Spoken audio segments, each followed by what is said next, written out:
Welcome to the Lean Out Your Business podcast, a show dedicated to helping entrepreneurs accelerate business growth and simplify success. I'm your host, Krista Grasso, and I've been working with businesses for more than 2 decades to help them lean out and optimize what's working while eliminating anything that's not adding value.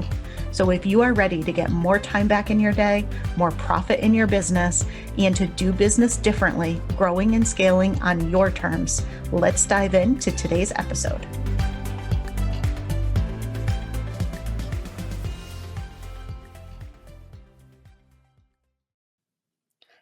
Hello, and welcome to another episode of the Lean Out Your Business podcast. Today, we're going to be talking about one of my favorite topics ever, operations, but we are also going to be talking about company playbooks or knowledge bases. We're going to be talking about time off. We're going to be talking about how rest actually helps you grow your business.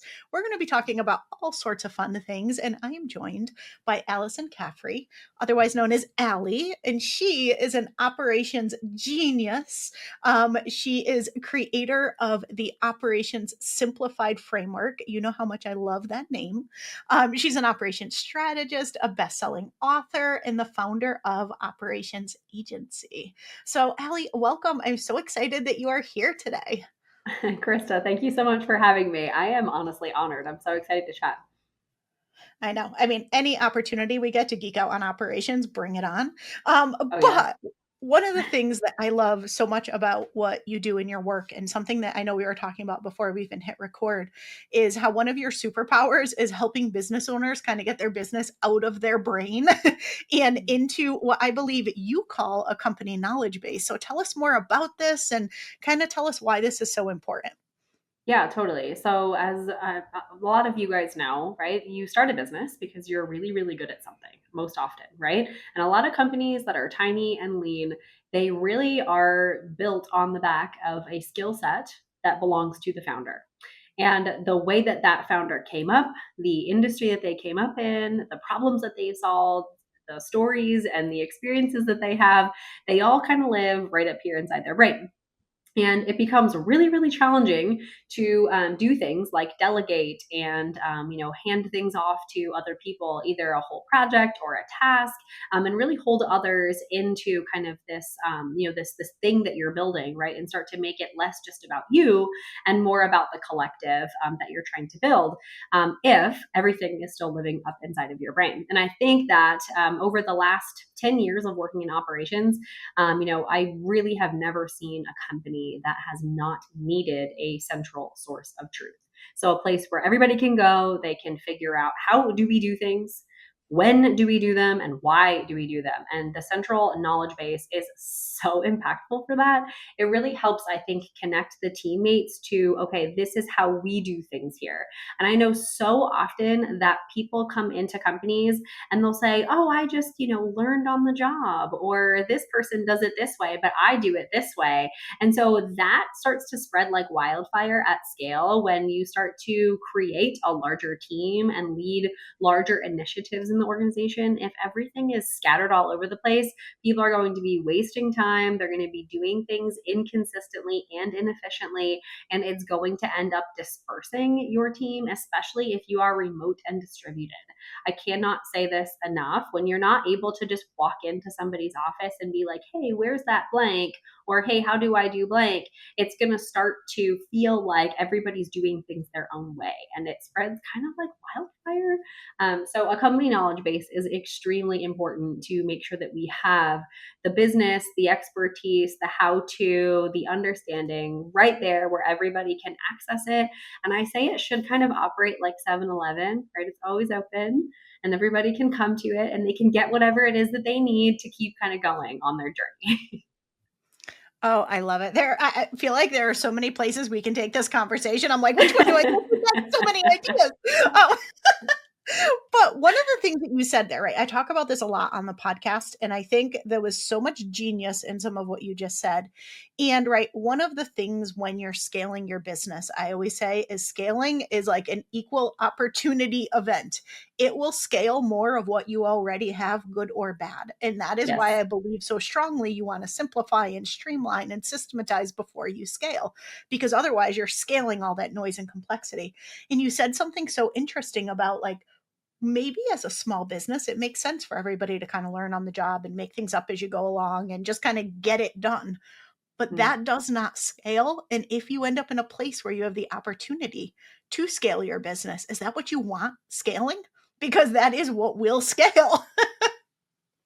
That's exactly right. And then there will be no best practice, right? That secret sauce or the intellectual property of how you do what you do, right? What makes your company unique is going to go out the door with that strategy, right? Having everybody be a unicorn, so to say, right? You hire in all these people that you say, oh, I don't need to train them. I'm hiring in A players. I hear this all the time. I don't need as much training because we want to hire in A players. And I say, well, listen, there's a sweet spot there, right? There's a sweet spot of being able to attract really incredible talent. And really incredible talent is attracted to, of course, being able to exercise their, creativity, their expertise, any of those things. But they also thrive really well in understanding the path of ascension. And if you don't actually provide them with the structure to train and to meet deadlines and to actually ascend in the organization, i.e., having great operations and systems, it's not going to be a place where an A player is actually going to thrive. Yeah, that's so true. And now I'm super curious this. I remember I hear this all the time, but I remember distinctly I was at this event and I was sitting next to this business owner who runs an agency. She has a 7-figure agency and she was talking about I'm working too much and there's so much dependent on me and I don't understand why my team can't do things the way that I want them to. And so she went through this whole thing and I had mentioned, well, of course, like we need to look at how we can systematize it. She immediately shut down. I was like, nobody could possibly do what I do, like, you don't understand, right? And all the time I'll hear, Mm-hmm. you don't understand, but Mm. I do this, or there's no one else on earth who could ever do this possible thing. And so, do you hear that from people every now and then? Oh, constantly. I mean, listen, I cut my teeth managing sales teams and managing agency teams, and a lot of my creative directors. That's really the biggest seat. A lot of the creatives, they'll say there is no creative process. We can't put an SOP on some of the things that we do. And listen, I personally think that what creative teams do is brilliant. I mean, what they come up with and the kind of processes that we develop together, like when I really get in and understand and serve my clients in that way, I'm always blown away by some of the creativity that comes out of human beings and individuals on teams. And there can be a process and at least a framework for pretty much everything, in my opinion. I think that we as human beings, of course, the things that we cannot replicate are literally us and our personalities. And so I think that what our founders, and at least the ones that we work with, need to kind of understand is that when we hold on to something too long, we're actually being really, really narcissistic in a lot of ways. We're like, nobody can do this like I can do it, or whatever that needs to look like. But what we're not asking us is like, where else in the business does the business need our personality right now? It might not need it where we're clutching on for dear life. It might need it in another place. And so I think that to think that our business can not grow past just us, it actually won't if you don't actually remove that thought from your brain. I know so many founders who have a death grip on their company and they won't let anything go and they check every single thing before it goes out the door.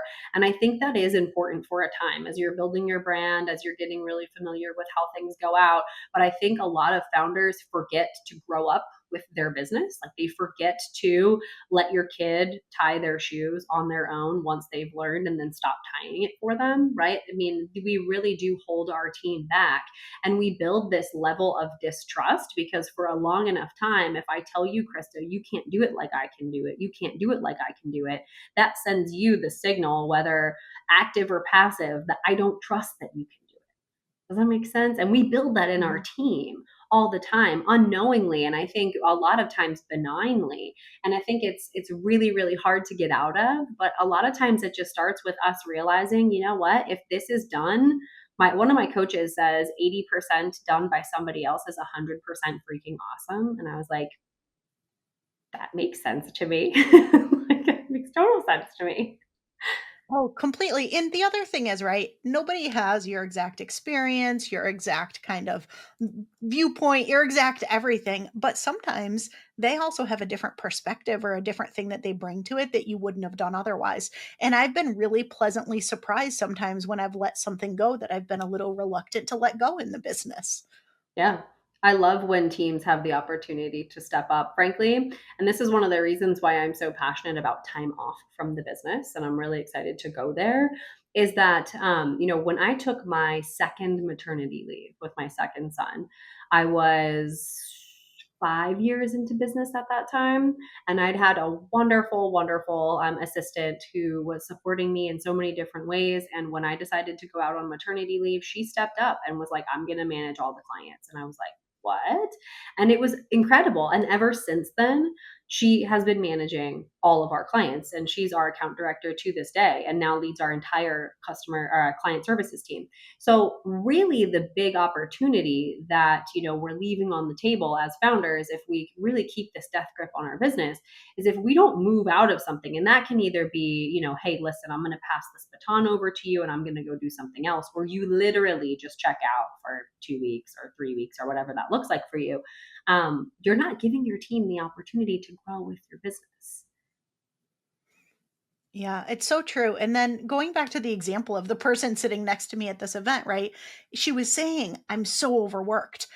Why can't anybody do anything like I can do it?" But then when pressed with a solution, she said, "There's no way anybody else can do it." And I think that's the other risk people run if they don't do what you said, if they don't develop that internal knowledge base within their company, right?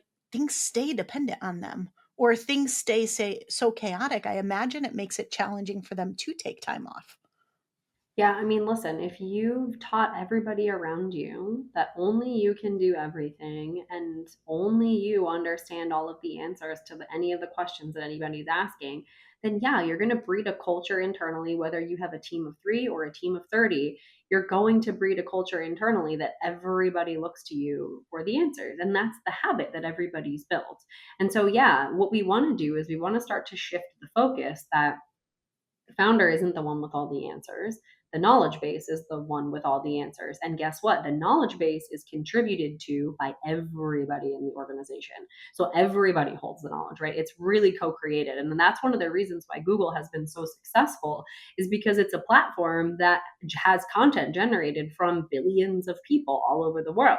And that's why you can find really unique solutions to your questions. You can find the exact video for the exact model number of the vacuum that you're trying to clean out the filter for, is because somebody made that video and is giving you this gift of this knowledge.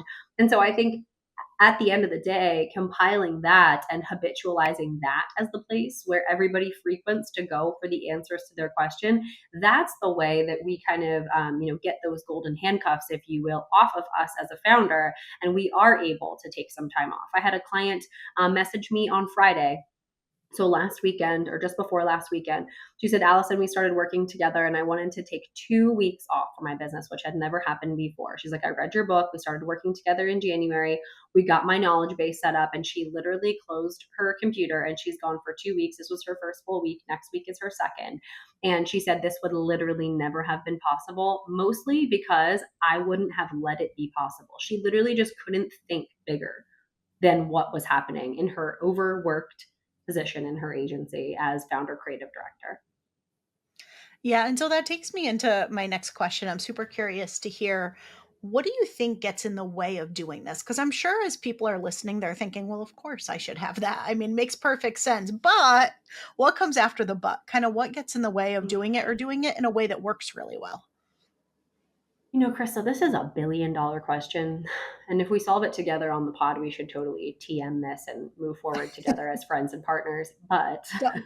um, honestly, this is something I think about all the time. And I actually really do believe, like in my heart, that it's decision making. I really think that as founders, we are hard pressed to make a decision that this is how we onboard clients. This is the market that we serve. This is our core product or our core offer. And I think because in the early stages, a lot of us are chasing growth and that top line revenue number and whatever that looks like for us, I think we're too afraid to say that this is the way we do something because it feels like it means we can't do any other thing, right? We can't do it any other way. And so I actually believe that even if you're writing down your processes, if you are a business that is growing, you should be finding new and better ways to do things and to refine and to be able to actually shed your skin and be, a larger, more incredibly growth oriented or opportunity and company for anybody that's involved, right? Your clients, your customers, your team, your partners, your vendors. And the process of developing operations, or what I call operations simplified, is really not about creating all this red tape and being like, no, we do this, we don't do that, we don't do this, we do that. And really, what it's about is being able to repair your business when it breaks, right? I think about it like a really solid maintenance company, right? We get a car, beautiful, brand new, shiny Ferrari, right? Brand new, sitting in our driveway.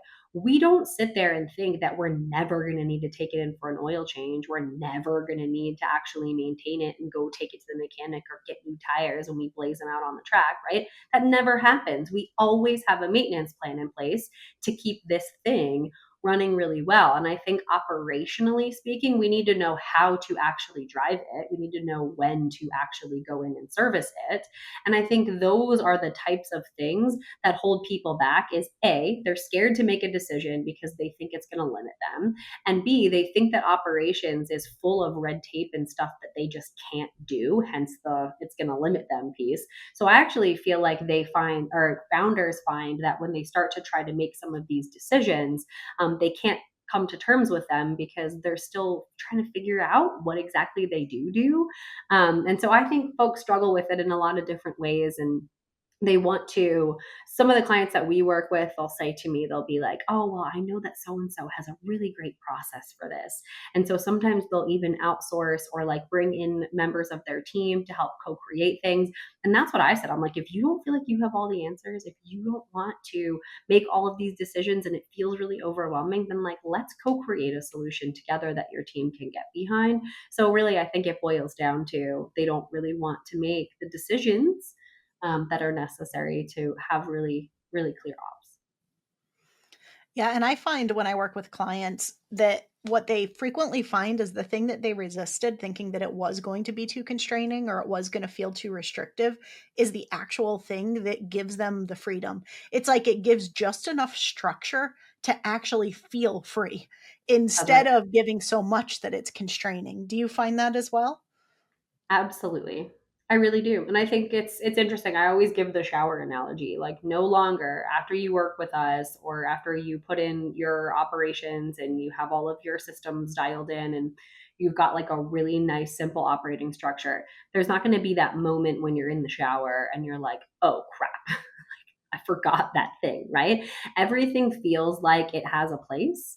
And I think that the greatest thing about having some structure too is that it also provides a really nice filter because when you do get to a certain level in your company's growth path, you can't do everything. You really can't. And it's at your own detriment. It's at the detriment of the people that you're trying to serve and whose lives you're trying to change. So, really, I actually believe that with that structure absolutely comes freedom, Krista. I mean, every single time, hand over fist, and it becomes a great foundation for the next growth path, right? That next level that every company goes through. I see this time and time again where companies are able to open in multiple cities and do so many different things that they wouldn't have otherwise been able to do had some of these boxes not been checked.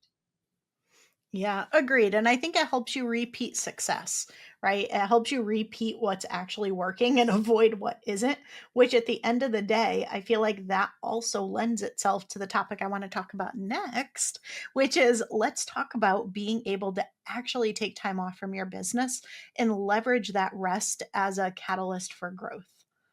Yeah.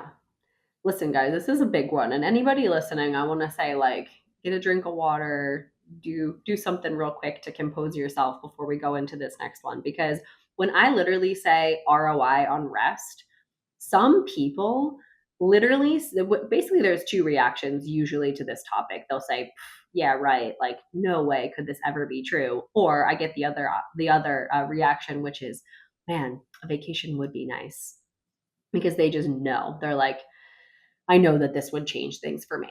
And I think that when we, like I said before, when we build our business, right, we need to be scrappy. We need to get the stuff done. We need to really lean into that kind of hustle and grind, modality that you see all over the internet, right, about growing a business, right? It's all about the hustle. It's all about this. And I think there's a time for that. And then we need to grow up with our business, right? And in grown up land, as a business owner, and as I even entered grown up land for myself when I was first starting my company, is I would work until like 2 o'clock in the morning, and then I would sleep until like 10:30, and then do whatever I needed to do. And then by noonish, I was like good, and then I would do all my work. And I'm a super hard worker. I've always been that way, and I've always been really high capacity to get stuff done. And then when I became a mom, that was like rocked my whole entire world. And I always loved what I did. And so I remember when I was growing up, my mom would always say, if you love what you do, you'll never work a day in your life. And I was like, man, that's not true. I really feel like I'm working. Like, I love what I do, but I'm working really hard. And then when I had my son, Frank, I remember it kind of smacked me in the face. And I was like, oof, okay, I for sure have a job right now. For sure, I have a bunch of people who need stuff from me that only I can do. And I had a couple of teammates at the time at operations agency. My business was about 3 years old, and it was really confronting, right? So the operations gal was like needing to clean up her systems and like figure out how she could support people a little bit more evergreen. And so I really started to think about this idea of, taking time away. I was like, okay, well, what if I decided to take a little bit of time away? And so I started this path of really working yourself out of the business. And my opinion on this whole thing and the sabbatical method, kind of like big arching statement, is that a sabbatical or time off from the business can be a forcing function to actually help you identify your stuff. It can help you make some of those decisions and train up your key teammates and those types of things. And the coolest thing about it all is that a business operates much like a human being, right? Like, we have intense times where we can go, go, go. And we also need that downtime. We need that rest. We need that time to repair, right? And really build back better for the next kind of phase of growth. And so I love the idea of weaving rest into the business, especially for the founder. We can get up out of the weeds. We can think strategically. I personally have had some of the best aha moments when I'm on vacation.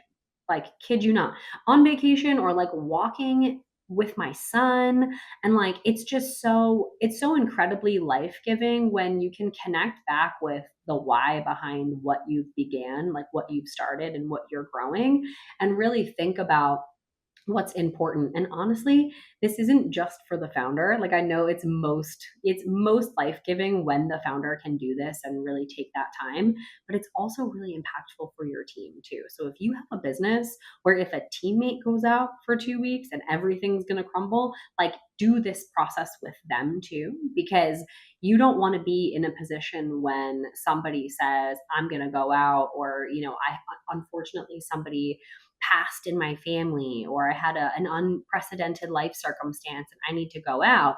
That kind of stuff happens all the time. And so, honestly, sometimes people just walk away from your business. They don't give you 2 weeks notice. We got to be in a position where we use this forcing function and we enrich the morale environment in the team by allowing people to take time off, by allowing the founder to go out of the business, rejuvenate, regenerate new ideas, and then come back in and build a little bit stronger. Yeah, I agree fully. And I find personally, right now, sometimes I have some of my best ideas in conversations with other people. So, one exception to the rule. But other than that, if I'm not on Zoom having like a brilliant, like business altering conversation with someone, my best ideas always come when I'm away from my computer. Without Mhm. fail, I'm outside, I'm in the pool, I'm on vacation, I'm on an airplane. I don't know why airplanes always give me great Airplanes ideas. are vacuums for ideas. Vacuums. I love the airplane too, personally. But I do feel like it's really never at the desk, and it's really never when we're trying to force the big idea. When we're trying to force something, that is usually when we do not get the best results in my experience. It's more when we're off and we're giving ourselves like that clear headspace where all of a sudden it just kind of all comes in and it's like, "Oh, I know exactly what I need to do next," or I see exactly what I'm doing now that actually doesn't resonate with me. And I know for me, that's been some of the most transformational. It's not even the idea of what to do next, it's more the recognition of what I'm currently doing that is no longer a fit for where I want to take my next level. Mm.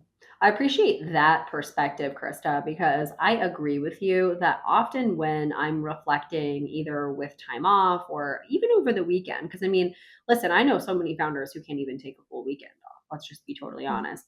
So when I'm like reflecting about my week on Sundays and I'm thinking about it, and then I look back and I'm like, those things that really got the best of me in the moment, right? My heat was high and I was really agitated about this thing and I felt like I needed to jump in and give my 2 cents or whatever. Now looking back, it feels less important now, right? And so I think having that perspective, getting out of the weeds of the business and really looking back and saying, was that stuff that I was rushing so hard to do or that I was breathing down my teammates' neck about, was that actually going to serve us moving forward or like in the big picture of what we want to build with this company? Is it actually important? Yeah, and a lot of times it's not, but it sure does feel that way until you can give yourself the space to reflect. Yes, most definitely. Honestly, most of the powerful and incredible leaders that I have personally ever met have mastered some version of this. They give themselves ample space to step back from the business, to be able to really take a look at how things are going, really assess some of the people that they have in their corner, the big moves that they're making in the market. And I think that doing it at least twice a year, ideally once a quarter, to me is like an incredible, incredible gift to be able to build to that spot. Absolutely. So tell us a little bit about the sabbatical method. Tell us a little bit about your work and tell people where they can find more about you if they want to dig into everything that you're doing. Yeah, yeah. So the sabbatical method is on Amazon. You can go and snag a copy of it. It's also on our website if you want to learn a little bit more about us and what we do. I'm the founder of Operations Agency. I'm a big time believer that getting your business out of your brain and down onto paper is going to solve lots and lots of operational issues. Because a lot of the reasons why I think teams come to me is that communication is just dispersed all over and nobody really knows what to do, when to do it, how to do it, what system to look to, what person to ask the right questions to. And so we really defrictionalize and simplify all of that stuff. And I think the sabbatical method is an application of that. And so really what we do is we solve for the equation of how do I take some time off of the business and actually build it better than when I left it. And the reason that we do this is because honestly, all the reasons I just said before, right? We want to be able to have a business that's actually a joy to run. But I actually believe too that building a business for a lifestyle and building a business to exit are actually the same business because a business that's joyful to run is also a business that's joyful for somebody else to run that they would find very valuable. And so I think that if we want to make our business an asset that thrives independently of us, we need to have a really solid look at our standard operating procedures. So, like, how do we do what we do? We need to have really, really clear roles and responsibilities for our people. So, how are our people and when are our people doing what they need to be doing? How are we managing our big projects and our big growth initiatives? What's our plan for growth and scale, right? So, what are we doing breaking into new markets and making sure that that is happening, that we're not just actually growing the top line, but that we're also able to net out the same profit margin on the other side. And I think that that's a really common misconception as a company grows is that sometimes the model really only fits like a certain revenue and team size. And then we kind of need to start to rethink things. So I think sabbatical or time off gives us the opportunity to revisit these areas of the business and also get some breath of fresh air out of the chaos of a growing company.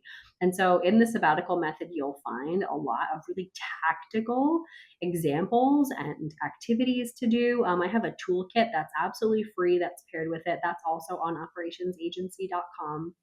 And The reason why I paired the toolkit with the book is because, yes, the book is amazing. Honestly, it's one of my favorite things I've ever done. The stories in there are so fun. Lots of ones from me, like coming up in professional life, and also of our clients and my family. Because I do believe that it's really important to connect back with your why. And I paired the toolkit because I was like, you know what? If somebody doesn't want to sit down and read this, it's a really quick one. You can probably read it in a couple of days, but the action is what matters, right? Really kind of busting through your own limitations and your thoughts about the fact that only you can do anything. I hoped that by gaining some momentum and pairing a lot of really solid activities along with the content in the book, it would help somebody realize, oh, wow, this is easy. And it's actually really life giving. And so that's what I hope that folks listening or interacting with any of our content, really see is that this can be simple and it actually can be extremely freeing and to be able to create this type of structure inside of your business and really build an asset that thrives independently of the Fantastic. All right. So I am dying to hear your answer to this question, which I ask everyone, and I always can't wait to hear what the person has to founder. say. So for you, how do you work smarter, not harder, and keep things lean in your business? Ooh, I've actually, if you'd asked me this question, Krista, like 4 years ago, it would have been a totally different answer. But my answer right now is I say no a lot more. And honestly, it has been so freeing for me personally because I actually do have a really high capacity for productivity. And I've been told that from so many people that I've worked with. I also have a really solid problem solving acumen. So I can find faster ways to do pretty much anything and just fill the plate, fill the plate, fill the plate. But it's only been the last 2 years that I've really been disciplined in being like, you know what, this is the vision for the quarter. We are not putting this in here. This is the vision for the year. We are not putting this in here. And I think that it's helped me work smarter because actually putting more stuff on our plate, I felt like I didn't allow a lot of the things we were doing in the business to actually extend their full life cycle. I would cut it off too short to go and do something else. And I was constantly busy, busy, busy. And I felt like now, after I was like, no, we said that we were going to do this for a quarter. Let's just do it for a quarter. And every time we say no and we continue down the path that we know for real is for us, we always see the fruit. We always see it. And it's so, so great. And some things take a little bit longer. Like we were talking about that before we press record, Krista. Sometimes things do take a little bit longer. But if you are just like, no, this is the path. If it takes 2 more months or another year, but you just know that this is it and you stay resilient and you stay focused, my opinion is that no is actually the right answer, right? No to the other things and then staying on your path. A coach of mine says, no is a yes to our goals. And I love that phrase. Oh, that's so good. But that right there, right? No is the answer. I love it. No, it is true though. I think it becomes so easy to say yes. And I think it also becomes, we almost feel like we need to say yes because as visionaries, especially, we're opportunity seers, we're possibility seers, and we can't possibly say no to that because who knows what it could do in the business. And so it Mm. really is challenging to say no. It's challenging to make that decision, but I love all of the reasons why you shared. It is so important to do that because I agree with you and I do think it's really transformational and I think it just keeps you focused on the right things without actually burning yourself out in the process. Yeah, most definitely. Honestly, our life, personally, has changed since that's been true. The business has changed, and in so many excellent ways. And yeah, say no more. And something that I heard years ago, probably at this point, but I never really internalized, is that no is a complete sentence. So if you're just like no, or no, this isn't for me right now, I find that I was always really scared of what people would think or say or how they would react. And it's really, really incredibly life giving to find that people really understand. Like when you tell them, hey, listen, no, this isn't for me right now, most people have been, and by most, I mean 99.9% of people have been very supportive of my no. Oh, I agree completely. Well, Allie, thank you so much. This was such an incredible conversation. We'll have to have you back on and we'll keep things going, chatting I would about love all things to. ops and rest and growth. But for everyone, one more time, what is your website where they can go find you? Yeah, head over to operationsagency.com. That'll have all of the newest, most fun things that we're doing right now at Operations Agency. You can check out our YouTube channel if you want to learn some really awesome tactical operations tips. I have a channel called 3 Minute Ops Tips. It's really, really fun and life giving and easy to digest. You can find the book there, the toolkit there, and I hope that you'll connect with me. Fantastic. All right. I hope you all got as much value out of this episode as I did. I will see you again next week.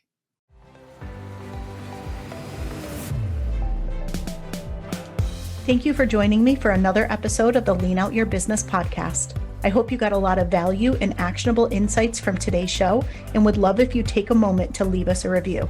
If you have any questions on today's episode or on how to lean out your business, join us over in our private Facebook community where every week we do live training and Q&A, and I'd love to have you be part of the conversation.